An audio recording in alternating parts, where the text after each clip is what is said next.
This video is brought to you by Squarespace. To call the journey of Bad Cinderella in the West End tumultuous is an understatement. It might have been a costume state. Pandemic shutdowns, social media firings, Lloyd Webber blowups. Every day it felt like there was something new going down, and the entire saga became a lot to keep track of. Thankfully, one man was there through it all. Oh my god, hey! Oh my god, hey! Oh my god, hey!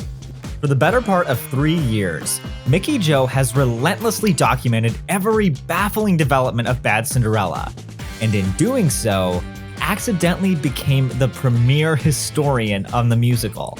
After seeing the show's first Broadway preview, I immediately messaged him on Twitter and told him we needed to talk about this. And that's what we did.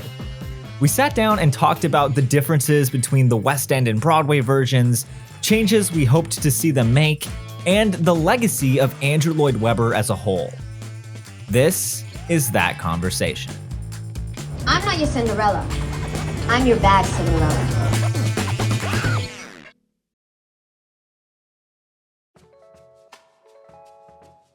When I made my first website back in high school, it wasn't your average website. It was a bad website. That's why I'm so thankful for this video's sponsor, Squarespace. Squarespace exists to help creative ideas succeed with stylish, clean, and easy to make websites. Link to your videos, start a monthly newsletter, heck, you can even connect it to an online store and sell so many pink bucket hats. So head to squarespace.com/waitinthewings and use code waitinthewings to get 10% off your first purchase of a website or a domain. And are you recording audio on your side too? Yes. Do you need me to clap? Would it be helpful if I clap? Yeah, that'd be good. Okay, let's just do it on 3. 1, 2, 3. Okay, I don't even know where to start with it. Because I deliberately stayed away from your Bad Cinderella videos just because I wanted to go into this fresh with no real idea of what was going on. So after I saw it, I instantly came back and I watched through everything that you said. And there's just, how do people prepare for this? That is the first thing, obviously. I mean, yeah, I feel like you guys at least had some context for preparation because it had been here and there was the cast recording. When this was first announced, that was the first time I ever made a video about it because it was just the show and that original blue artwork with the pink. I refer to it as the testicle dress because it's and now at the time I was like, why have they made this look like that? And I now think it's deliberate. But we knew so little. We knew the name and we knew casting and we had nothing else to go on. We're like, what is this show going to be? And then the more we found out, it's like questions were answered, but more questions arose. Gosh. Do you think they were always planning on changing the name to Bad Cinderella? I don't know, because I said quite early on that would be a better name. There were people that thought it should have been Bad Cinderella from the off. I think just because there's so many Cinderellas that it needed some sort of qualifying thing from a marketing perspective. Like, what even is this show? If it's going to be a non-traditional version of the Cinderella story, like, we need to know why. Like, there's a musical called Soho Cinders, which is an LGBT version of Cinderella. And that gives it to you in the title. People either said it should have been Bad Cinderella or Cinderella and the Prince, because I don't know whether this has changed, but there's a lot of time that she's off stage. Yeah. Well, that was, and we'll dive more into the nitty gritty of actual like separation stuff. But yeah, she's probably gone for almost the entire second act. Yeah. But here's the troubling thing. Troubling thing is I didn't notice until you just said it.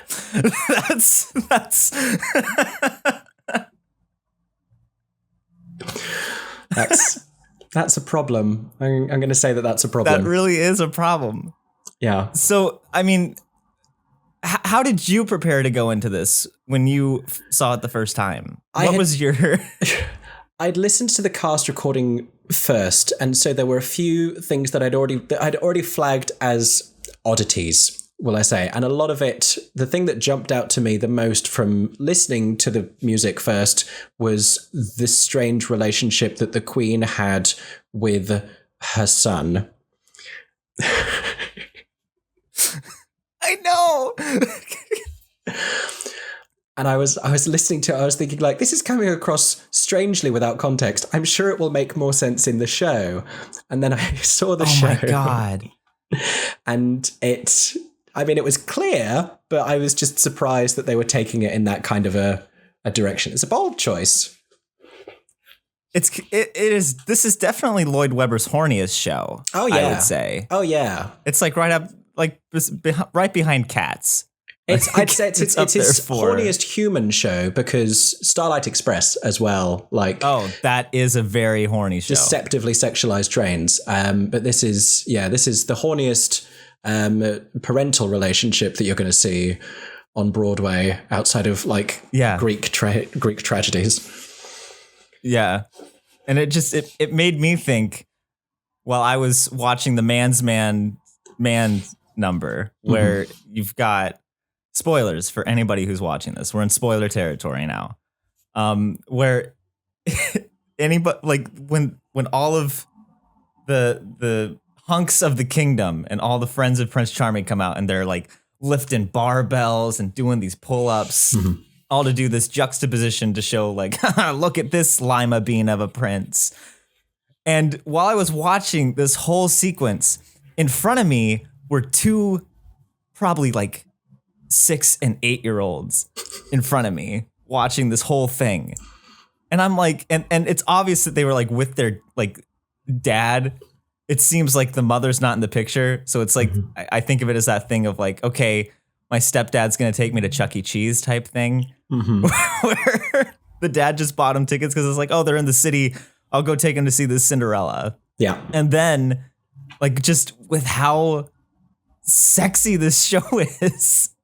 It had a lot of young fans in London. I think people were like taking kids to it because it is Disney adjacent. You guys at least have the bad, and it's slightly more clear in now the Broadway marketing that it's going to be like the littlest bit subversive, but it still feels very like teen, like Mean Girls kind of an energy. Yeah. But because we had Carrie Hope Fletcher starring over here, who has an enormity of very young fans, they were all going to the show to see her. So it was bringing all of that Heather's audience and the ones who'd been to see her in like the Addams Family in the years before. Right. So there was always a strange, I saw it 3 times in the West End, and there was always just you saw it 3 times. I did. I did a proper like press visit the first time around, and then they had this because we were still coming out of the pandemic. It was still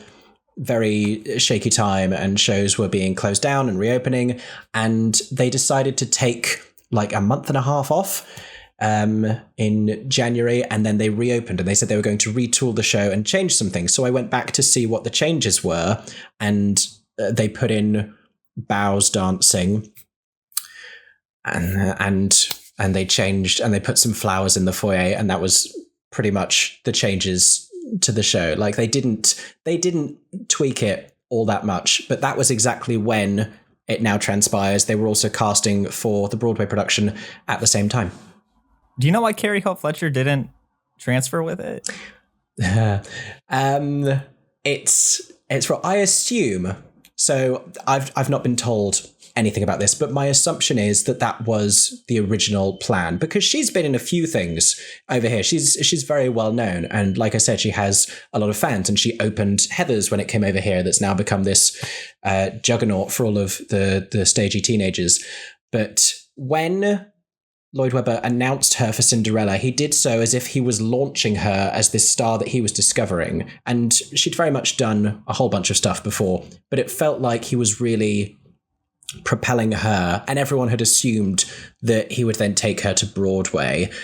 What subsequently happened is there was this backstage situation where, for the first time, an American critic came over and did not like the show, and allegedly, as I've been told, Lloyd Webber was not happy with the review that came out in the New York Post by Johnny Oleksinski, and he called up the cast backstage from his European holiday home and let them know that he wasn't happy with this. And from that point, it became clear that none of them were going to extend any further with the show. And again, around that time, it's now transpiring that's when they were casting for the Broadway production.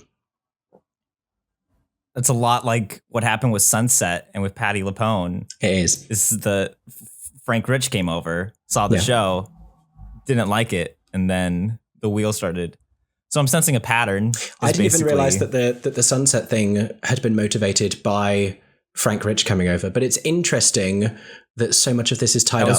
That was basically the nail in the coffin. Yeah. Yeah. It's interesting to me that so much of this is tied up in the difference of reception that the show has had between British and American critics, because it was kind of one of the first really big things to open after the pandemic. And a lot of critics who are famously harsh to so many things and like known for hating everything were so generous to this show, and it had all these 5-star reviews. And I went and I was a little bit taken aback. Like, I don't think it's the worst thing in the world, but I was surprised that some of those individuals had given it such great reviews. And that's why when Johnny came over, he then looked at the show, looked at the reviews that had already happened, and he was confused. And so I kind of love that we're having this conversation about it, because he emailed me. I'd already been making videos about it at that point, and he sent me an email to say, basically, it's not just me, right? It sounds like it really was that thing of just, hey, we're back. Let's just be happy that theater's happening again. It seems like the timing was really on the side there. Yes. I think for the longevity of the production and for ticket sales, had it not been opening at such a fraught time, it probably would have run a little bit longer. But in terms of its critical reception, it was surprising. But then there have always been people who really love this show. I am beyond intrigued as to how it's going to be received when it opens next month in New York. Yeah, I'm interested to see what all they change, if anything. Yeah. Because, I mean, it sounds like how you were saying about how they came in and they just did these aesthetic changes. They didn't actually change the things that needed changed. No. That sounds like it's a lot of the same case. And again, it's previews, so there's still time to change things. But what I saw, it was basically like, it was still just like they brought it right over and they said, let's go for it. Yeah, I mean, I could talk to you in like explicit detail about the little changes that have been done here and there. The big picture stuff is the marketing has kept shifting, even while it was still here, pre the bad being tacked onto the beginning of the title. They had this like striking neon marketing branding, and then after they did this reopening, they changed it and they went for this floral thing and kind of like more traditional fairy tale, and they put out posters on at the train stations with like the hunky guys and the big coat and the stepmother and the stepsisters, and trying to introduce you to their versions of these characters and framing it more as this romantic love story. But they have always really wanted to get on social media. They put in this curtain call sequence and a recorded message at the beginning of the show from Lloyd Webber encouraging you to film it. I don't know if that is still something that you guys have. We didn't get a pre-show announcement, and that really bummed me out. There you go. We were placing bets on what the pre-show announcement was going to sound like. Yeah. Whether that's... What did it sound like in London? What did the pre-show announcement sound like?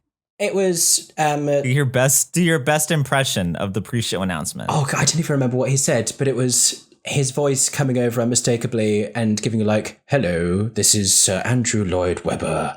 Welcome back. It was Andrew Lloyd Webber? Yeah. Lloyd Webber did the... Yeah, he did it. Oh, yeah. He said, hello, it's Andrew Lloyd Webber. It's going to be my birthday soon, and let's see what kind of present I get. Hopefully it's you sharing this on Twitter. Yeah, basically, because they want what Six have, where everyone films the curtain call, over here at least, and it's all over social media. And so they put in this choreographed bow sequence. That wasn't how it was when they first opened. And I felt for I did watch The American Bows, and Jordan doesn't do it, but I felt for Ivana, who played the prince over here, who had to do a cartwheel into his bow. Like, I feel like the last thing I want to do after a 2.5 hour show is like, and now you're bowing and it's over, and just like one more cartwheel and then you're done. Like, well, over here they basically like apologize for how long the show was. Like, Carolee came out, the stepmother, and just said, "All right, everybody, if you'll please take your seats, we'll start on Act 3. And then it was like the theater just collectively went, "No!" Like, wow. I mean, I just think I compared it to, like, imagine if Eurydice came out at the end of Hadestown and said, "We're going to start Act 3. Everybody would lose their minds. They'd say, "Let's do it." Yeah. But to say we're going to start on Act 3 and everybody says, "Please don't." That's trouble for me. That's not a great sign. Yeah. But yeah, it got shorter because that's the other thing they did. They cut the one that I'm really interested about. They've moved one of her songs in the second act, and she has what I think is a new song in the first act as well. She sang something called Unbreakable over here, and bless the many people who all sent me pictures of the playbill on the first night. I put nothing out into the universe when first preview was happening on Broadway, and about 7 different people on Instagram were like, "Here's all the pictures. This is what the stage looks like. Like, you need this information." But I think there's a new Act 1 opening number, although it has the same title in the playbill. But Kobe from Theaterly seems to think that there's a new Act 1 opening and a few different songs in there as well. But yeah, the show used to be longer. So was it just a lot more ballads? It was, she had this song in the second act when she reprised every song that she had sung up until that point, which I think was 4 of the numbers, because she sings Bad Cinderella. And then she used to sing a song called Unbreakable. That's the one I think has now been changed to something else. That's after they're mean to her and she's cleaning and singing about her life. And then she sings I Know I Have a Heart, brackets, because you broke it, close brackets, in the second act. Yeah. And after that, she had a song still in there. Yeah. And after that, she had a song called Far Too Late. And then in a separate scene. Oh my God. Yeah. Is that still there? Okay. Oh, it is still there. Far it's too late to sing a love song. Yeah, I thought, like, have you seen Drowsy Chaperone? Yeah. There's this scene in Drowsy. Do you know the scene in Toledo Surprise where the record starts skipping and it starts repeating? That's what I thought was going on with the chorus of Far Too Late. Yeah. It's the thing of with this one, like, the performers, they give it their all. Yeah. It is very much like it is very much the music and the book that needs work still. Because I don't need 4 minutes of far too late to sing a love song. 2 minutes later, and it's like it doesn't advance the plot. Yeah, I think is the main thing. Yeah. So you had that one, and then she reprised. She did like her own little mega mix where she did a ballad that reprised all 4 of those melodies together, and it was a lot for her to then do all of it again. But I feel like, looking at your playbill, Far Too Late now happens very close to what has become that reprise. So I think that's probably shorter than it used to be. So count your blessings.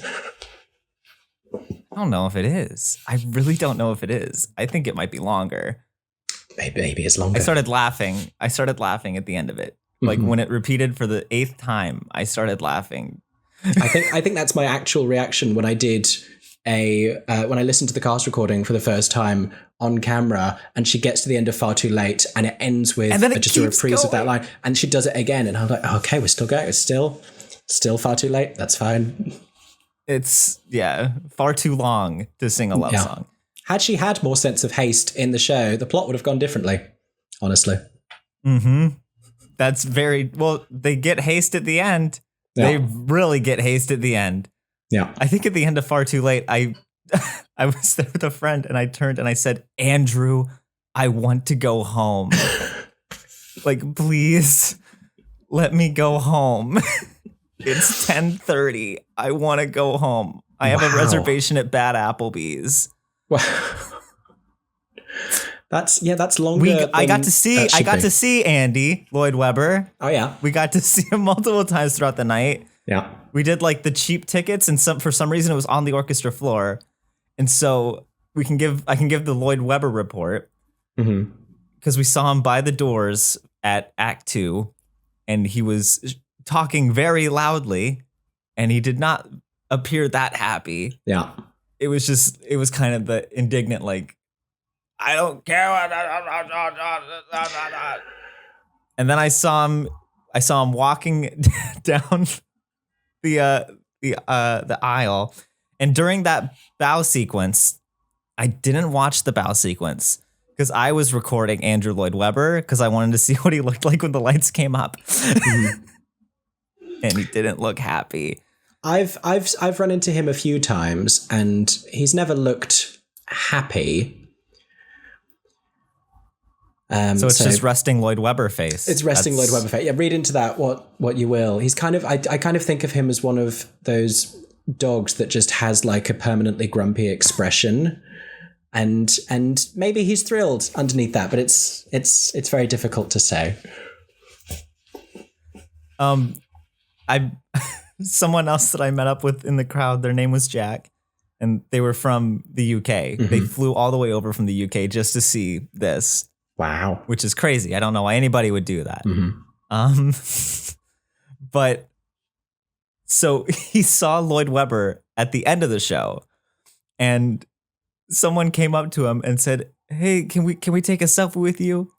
And he was so morose, and he said, "Not tonight." Not tonight. And then he like sulked out of the theater and into Times Square. I think it still has this, especially with the rebrand of the Bad Cinderella. It seems like it still has this identity crisis. It's definitely got an identity crisis. Here's a question I have for you. How bad was your Cinderella? What did your Cinderella do that was bad? She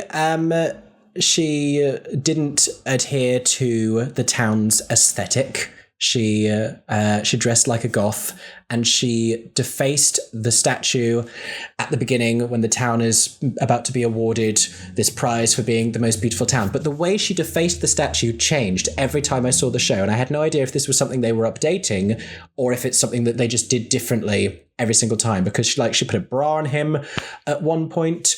At another point, I think the first time I saw it, she sprayed male genitalia on the top, which if you listen to the cast recording, it's implied that that's what that is, which I think is why they went for the original, the testicle dress.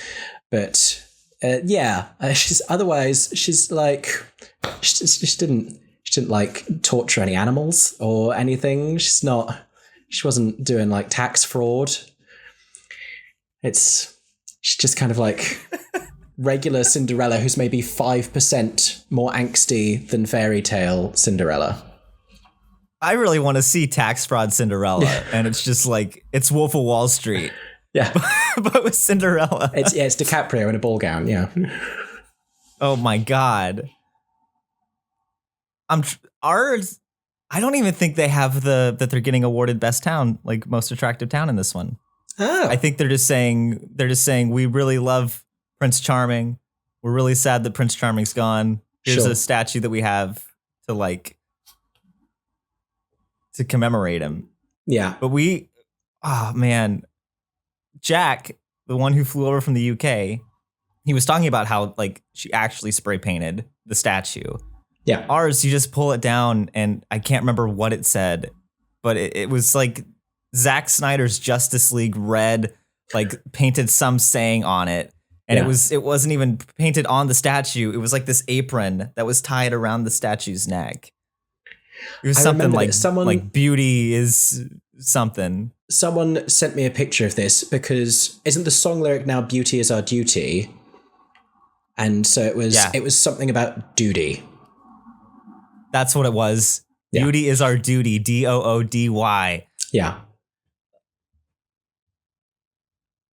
All these things come It all comes back. It all comes back. It all comes back. That's a joke that can only work for the Americans because you guys say it the same way. So that wouldn't have worked here. That was probably the whole reason the show was written. Yeah. Was just to get that duty joke in. Yeah, we have to take it to Broadway so we can make this joke. Or that was so one we can of do the duty joke. Yeah, or that was one of the contributions because there is a new addition to the creative team, Alexis Shear, who is credited with additional book material.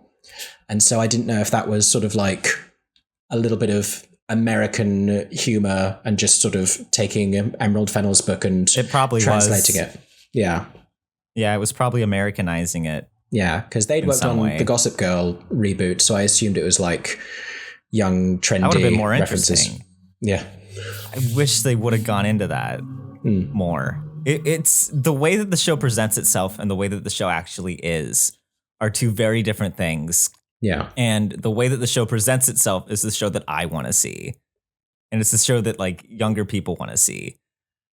Where it's so confusing because the music itself too, like just in tone, it'll go from, hey, check it out. You remember Joseph in the Amazing Technicolor Dreamcoat? Yeah. Here's all I ask of you. Like it's that big pivot. Yeah. It doesn't mesh that well. Yeah. It's the thing. It's always had this identity crisis. And I always say a show is not easy to market if you can't explain it in one sentence. If it takes that second or third sentence to try to convey to people what this is, then it's just not going to work. Right. Do you think they were going for camp, or do you think it was trying to be a serious show and now they're just trying to adapt? I don't even know. I feel like they must have been going for camp because the way that some of it is written, like David Zippel, who wrote those lyrics, he must have been going for camp with half of it. But I think they wanted this like still half sincere camp where Cinderella has to take herself so seriously, but the stepmother can be this comic caricature. And I don't know how Carolee's doing it, but you know. Yeah. That made me think about the godmother too. Where's the godmother? What is your godmother? Because I have such issues with this character. Oh, the plastic surgeon. It's the same. Yeah. Does she do anything? No. They make it out like she's going to be this big presence. Yeah. It's like, give me your necklace. If you're not back by midnight, everything's going to go wrong. And then nothing, like midnight happens and nothing. Yeah. Nothing goes wrong. And then you don't see the godmother until the end. Yeah. And it's that super easy, barely an inconvenience thing where Prince Sebastian's like, hey, that's Cinderella's necklace. Can I have that back? And she says, sure. We got to end this show. Yeah. That killed me in the West End because she's like, I must have your necklace or I won't like work really hard and give you these incredibly expensive. It's like you think you're going to get this Little Mermaid thing. Yeah. You think it's going to be this Little Mermaid thing where she like gives up her voice and it's going to play this huge thing. Yeah. Nah. Yeah. And in London, when she gave him back the necklace, she like told him off and she was like, it'll remind you of what you had, but you didn't see, as if he should have like looked beyond her appearance to what she was really like. And I was like, you are the godmother who is the arbiter of the town's beauty standard. That's so out of character for you to make that comment. Yeah. I think they cut that out. I don't think that was in there. It also doesn't make sense because the prince is the only one who saw past that. Like that. Yeah. Oh my God. When they brought out the surgeons for the nip tuck sequence, this is going to sound great to anybody who hasn't seen the show. Oh yeah. When they bring out the surgeon for the nip tuck sequence, I was like, they're not going to give her plastic surgery. This isn't. I loved the mannequin. Did you have mannequins in yours? Like the actors dressed up as the mannequins with the and like they couldn't stand still because the revolve is going. Oh my gosh, I can't believe I haven't asked you about this yet. So the biggest thing in the West End is that the stage moved and the audience moved because the Gillian Lynn Theatre can do this thing where there's this big circle and the whole rotated around, which is super cool when you are sitting in that bit and you see like the whole rest of the audience coming around and then you see like a very nervous looking stage manager pressing a button and you can kind of look into the wings. But I'm guessing, that doesn't happen on Broadway. Nope. No. They open it up with the dance sequence and the lighting, the costumes. I was watching it and I went, oh my God, this is What a Night from Carrie. Like, it just literally looks like the prom sequence from Carrie, the musical. It's interesting what's happened with the costumes, because they've really changed, again, from the West End to that little video clip that they put out, because I feel like she now looks a lot closer to how the rest of them looks. Before, they all had a very clear aesthetic and she was gothy and different from that. And now they all just look like they're in like the Pippin revival or Aunt Juliet or some kind of bohemian multicolored layering thing. And and I don't get why she isn't meant to be part of this beauty standard. Right. Well, a couple of people in the Patreon, Garton and Jackie, they were really interested in the takes on the changes in the costumes. Especially, like, oh my God, the difference between the Cinderella costumes are night and day. Like, the representation of the UK one that's more gothy, more like actually rebellious. And then this one, as Garton said it's like Forever 21 Cinderella. And I kind of agree with it. I just don't understand what she's wearing. I just don't understand it. And it goes back to that thing of, like you said, they changed aesthetic things. And it seems like when I went back and I watched it, when I watched the clips from UK, it seemed like the costumes were one of the last things they actually, like, they needed to touch. It seemed like the design elements were really there. Yeah. Again, it's just the book and tying it all together and really understanding who this Cinderella is. But I liked the costumes in the UK. It had some strange moments, but it's still because we don't really know like when we are. It's this kind of half fairy tale, half modern mystery of a time. And again, like you said, there's that same duality in the score as well, where everything sounds a little bit classic, and then we're going to try and sound contemporary as well. And I think it's that they're seeing the success of Six. There's ABBA sections. Yeah. It's like ABBA mixed with Puccini. And it's just, where are we going? Yeah. There'll always be a little bit of Puccini in Lloyd Webber. I wanted to play a game really quick. I wanted to play a game called Was This in London? Okay. Because they were sections that blew my mind, that I needed to see if they actually were. Yeah. So we talked about the stepmother, the nip tuck sequence. That's all in there.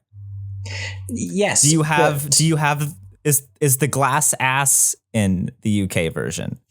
Okay. Whatever you're describing, I've lost context of what this is. So no, first of all, the glass ass. No.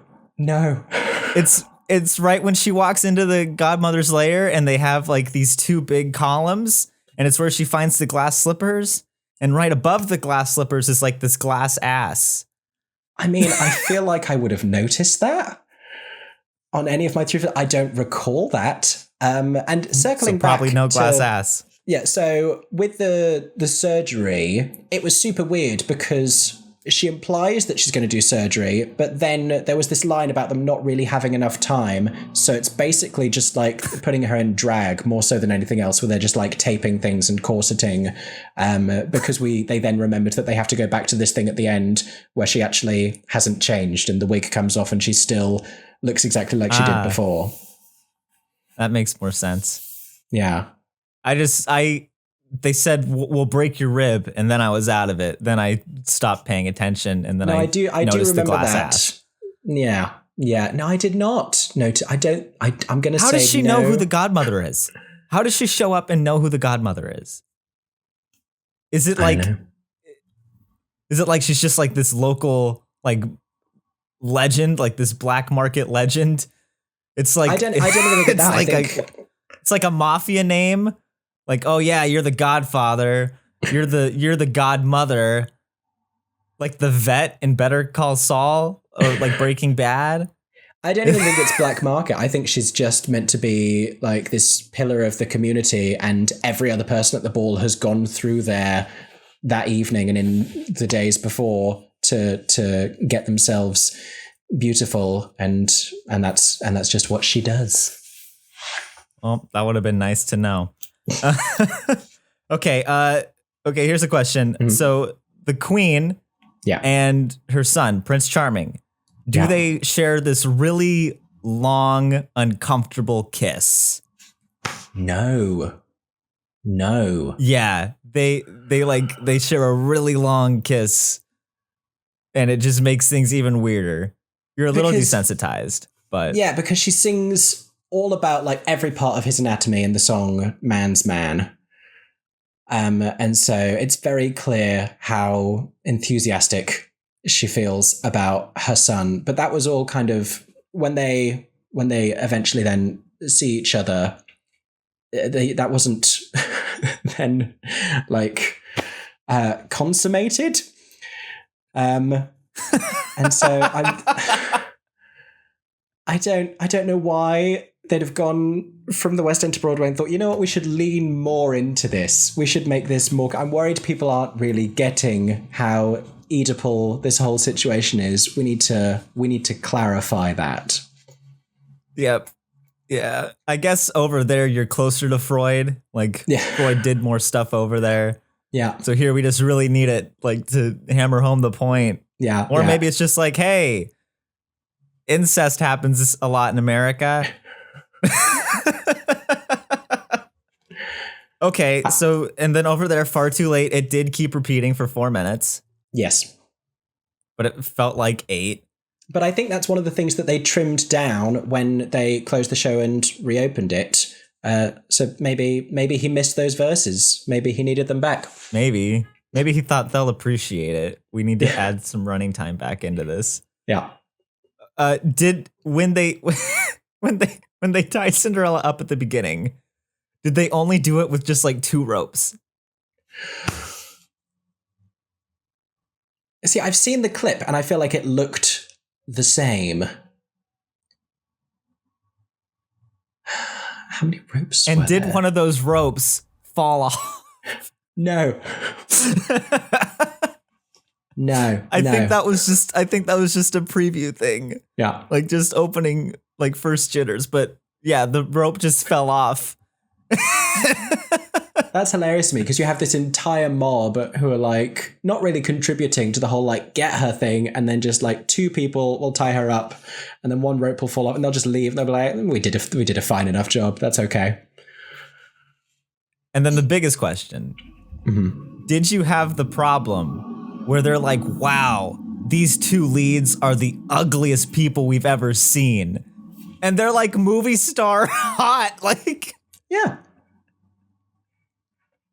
Yeah, I never got that. And then when casting came up for Broadway, I was like, I still don't get this because it's not clear. There were lyrics in the original version. So they did the cast recording before it ever was on stage. They did that out of a workshop version. And there are people who were on the cast recording who it would seem left the show. There was an actress playing the Queen who had given interviews to say that she was going to do the stage version, and then she did not. Who knows why? It's a mystery. But there were lyrics about how everyone in the town was blonde, because there was someone said something about like, we don't know anyone who's brunette, or someone got burned at the stake for being brunette or something. And then I think once they what realized, is this show? Yeah, I think then once they realized to put it on stage and to try and have a diverse cast in London, that they weren't going to be able to commit to such a specific aesthetic, because it was starting to sound a little bit like everyone must be white and blonde in the entire ensemble, which is not fantastic. And so, yeah. And then of the 3 actresses we had playing Cinderella over here, they all looked completely different. And I don't know. I think it would be more powerful if they were actually to commit to something and like some reason that they're actually like, whether it becomes about body image and they're like shaming her, or just something. It needs to be something. And then for Sebastian as well, do they still have this whole song where they're like, what a disappointment is this prince? Look at him, I just can't help but wince. I hate that I remember so many of these lyrics. And they like, and is that when they like line the women up behind the like felt rope? And I'm like, oh, cool, it's the whales section from Diana. Like, yeah. But yeah, and there were so many Diana callbacks. Like there were just so many flashbacks to Diana in this thing, but not like Diana. It goes back to the thing we were talking about before about camp. Mm-hmm. The difference, I think, is that Diana wasn't trying for camp. And I think that that's something that like you can't try for camp. Yeah. Someone, their name was Avery. They came with us to Applebee's, and they said it best, where they said, "You can't do camp. Camp is bestowed upon you. Like you can't just go for camp." Yeah. And I feel like that might have been some of the problem, but I don't know, because you have these sequences that are so campy, but then you have it mixed in with these serious, huge ballads that's like classic Lloyd Webber trying to regain something from Phantom and Sunset. And it is such a roller coaster of a night. What would you should Lisa on the Patreon asked, is it worth seeing? And I don't think I can say yet because it's not open. And I think it has to be, still have a lot of changes to make. I think it has to be seen to be understood, if nothing else. Like you are just there's no way of explaining to people how unusual this is until they've seen it. I thought it was hilarious that you wanted to go over this and that you were so shook by it. Because I was like, I've now seen this 3 times. It was a couple of years back. I'm so desensitized to the oddity of this show. I was like, which bit do you find weird? And then I'm like, oh yeah, that's quite strange. The reason a lot of people in the UK didn't think it was going to work when it went over to you was because people compare it over here quite readily to pantomime, which is not something that you guys have. And I think that's just because it has this like strange, twisted fairy tale, slightly campy thing, which is basically what panto is. But and definitely the stepmother character is giving you panto. I mean, she was in a completely different show to Cinderella when it was over here. They were just they had separate ideas for what they were doing on that stage. And again, both were fantastic. It just wasn't tonally cohesive at all. Yeah. How sad does it make you that this might be Andrew Lloyd Webber's last show? Like it could be. It could be. Is he working on other stuff? Do we think he'll reach Sondheim age? That's a morbid fascination. I don't see him stopping anytime soon, but I think he's put more on the line with this one. I mean, we have very few other like known name composers here in the UK. There are plenty of composers. There are plenty of people writing musicals, but the extent to which Sir Andrew Lloyd Webber is the only one that has any kind of name recognition is it's huge. And he's written a great many shows in the last 10 years that never made it to Broadway. You never got Stephen Ward, which was about this political sex scandal situation in the 60s. The version of We never got Love Never Dies. You never got Love Never Dies, no. And so I don't see this being his last hurrah, but it's interesting to me that he was so determined to take this one to New York. I was surprised. Why do you think he was so determined to get it over there? Was it just like an ego thing? Was it just like, well, we have to? Was it that he got an agreement from the theater? I don't even know, because I think there's a part of it with Phantom closing, and I don't know how long that was on the horizon, that he wanted to still have a presence, and people are misconstruing it when they think Phantom is closing for Bad Cinderella. Like that's not the reality of what's happening here financially. That actually is, Bad Cinderella is planning on moving into the Majestic after this. Is that actually... No, that's not real. I somehow wouldn't be surprised. Bad Phantomrella. It's gonna be a crossover. It's Bad Phantomrella. It'll haunt you. It will haunt you. Bad Chandelera. That's it. That's the one. That's the one. Bad Chandelera. How do you think Lloyd Webber is adapting with the times? Because it seems like the soundscape of musical theater, especially Broadway, it seems like it's in this weird flux time still, where it's like trying to hold on to tradition, but then still trying to advance into the current scene. And it seems a lot like the 80s, where it's trying to juggle those two things. I think there's a lot of contemporary scores that are really popular right now, with like how Beetlejuice caught on and how Six has taken over the world. And I think he's trying to go for something with this that will appeal to a younger demographic, that will get the Six fans and the Beetlejuice fans, and kind of sounds like that. But there's still so much of the way that he writes present in there that it doesn't really sound completely contemporary. And I know he works with an entire team. It's hilarious to me that everything gets attributed back to Andrew Lloyd Webber. It's Andrew Lloyd Webber's Cinderella, but he's just composed the melody. Like, people are criticizing him for the lyrics. These aren't his lyrics. These lyrics are wild and nonsensical, independent of him. But I do think he's trying to go for something popular, and it's this whole fascination that a lot of people have with TikTok. And I think he's looking to TikTok. He's like, yes, we have to get something that's going to go on there. And they want this to be this viral, popular, trendy thing. Like how this new live action Hercules movie is like, we're going to adapt the score to make it more TikTok ready, whatever that means, because who knows what that means. But I forgot about that. Yeah, I think that this show has a similar kind of aim, and that was clear when they did that closure and reopening, when they put in the bow sequence, and he basically did this. The pre-show announcement was basically him begging you not to film during the show, but to then specifically film and upload the bow sequence. And they put areas in the theatre for you to queue up to have photos. They just wanted the social media of it all. And I think they still do. Right. Well, it's interesting that you say that too, because they've got the different songs,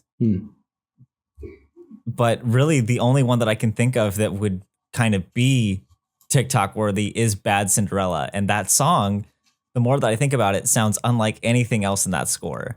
Mm-hmm. It's the This Is How Your People Dance of Diana, where it's like, what is this? I forgot about This Is How Your People Dance. Yeah. It's the thing, if I want to tell people to like go see Bad Cinderella, if you want to experience kind of what Diana was like. But then again, like, yes, there were some sections that reminded me of Diana, but I don't think this comes close to that level of camp. Yeah. Yeah. Going back to the Bad Cinderella song as well, it has this deliberate homage to the melody of In My Own Little Corner from Cinderella. And I was always intrigued as to how that would play, but also the whole show, because Rodgers and Hammerstein's Cinderella feels a lot more known to a Broadway audience. It's never really been done to the same extent over here. We only just had a regional premiere of that updated version of the show that was with Laura and Santino about a decade ago. So I was curious if that would invite comparison between the two different Cinderellas. I don't think it really has, from what I saw in the preview audience. It was mainly us just going, what is happening? Yeah. That intermission was incredible. Yeah. I've never seen so many bewildered faces. Was there a queue for the bucket hats? Because I need to know, because I need a bucket hat. I almost bought the bucket hat just for the meme, but I'm like, I can't just have it sit in the corner. Like in my own little corner. Yeah. We had like hats that had read Bad Cinderella. I didn't bring my camera to this because I wasn't planning on talking about this. But then I got out of there and I'm like, I need to talk about this with somebody. It's a landmark event. Who knows how long it will run? Yeah, that was another thing for speculation. I think that would be my main reason for saying, like, go see Bad Cinderella, is if you want to support the cast and the crew. Yeah. Yeah. Like, I can't really think of or if you just want to have these, like, grizzled stories of I survived Bad Cinderella. That should be the t-shirt.